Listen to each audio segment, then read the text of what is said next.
Hi guys, ignore my hair, I just threw it in a clip. I'm about to make some jalapeno poppers, so I decided to show you. Like, why not show you? My hair look crazy. So I'm gonna take you along for me showing you how I do my jalapeno poppers. I don't know if I ever showed you. I'm not sure. Well, hi. Wanna see how I do the vlog? Oh, my babies. He brought me his toy. It's dirty now, but he loves it.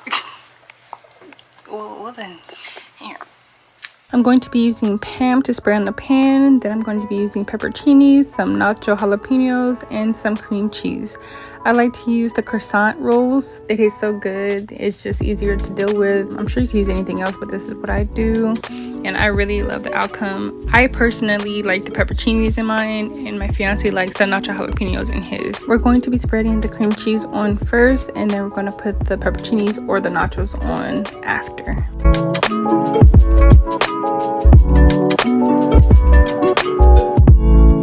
Once you have it in there, you just roll that bad boy up and it's ready to go in the oven basically. But we're going to do the same thing for all the other ones.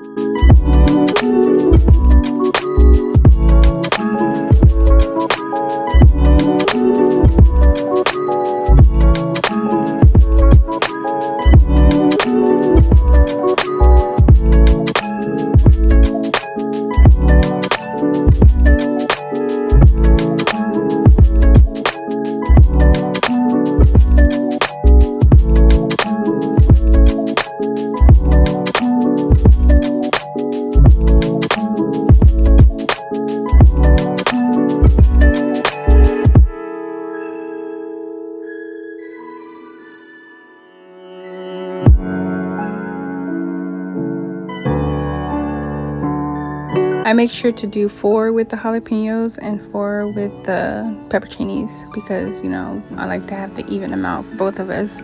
But I also make sure I put them in the pan a little differently because I want to be able to tell which one's which. So that's why you will see them both facing different directions.